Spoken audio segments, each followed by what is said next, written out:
Bridget, one of the things that we see happen is somebody, let's say, is involved in a settlement of some kind, medical or an accident or something, and there's a sizable sum of funds that may be allocated because of that. But at the same time, there's a lot of unknown with the future. And it's not always easy to see whether or not the amount of the settlement is going to be able to provide for that person for the full horizon of their life. And so the availability of benefits is an important part of bringing all of that together. Can you comment more about some of the benefits and how that works? Yes, I'd like to do that. Most definitely, in more instances than not, there will not be enough money to see somebody through their lifetime. I'm going to begin with that. So you have to consider what benefits are they eligible for now and potentially eligible for in the future. And more often than not, somebody who has a disability will be eligible for a couple of primary benefits. One of them being supplemental security income, or SSI, that is administered by the Social Security Administration. And there are many disability benefit programs under the Social Security Administration, but SSI specifically is one that is not just based on disability, but also financial need. It assumes you only have $2,000 to your name and nothing more. The other common program is Medicaid, and that program is federally and state funded throughout the country and could look differently depending on where you live.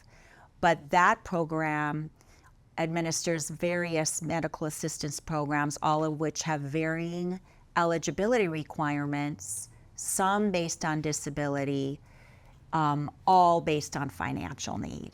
Some with income, yes, some with income limits and no resource limits, some with income limits and resource limits. So at the outset, it's so very important to drill down with the individual and their family. What are the benefits you're eligible for now and receiving? And I will tell you, most people don't know which particular benefit they're on. They certainly don't know the applicable rules.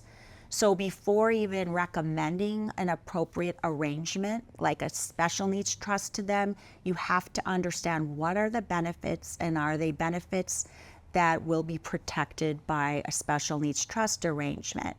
And more often than not, these individuals and their families have been indigent or without financial resources before recovery, and so that individual and other members of their household are eligible for other benefits not related to the disability.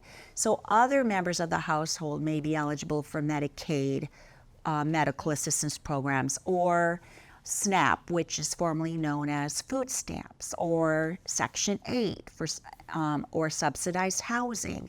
So it's really important to not be myopic in looking at this individual in isolation of the household and the financial needs of that household. Okay.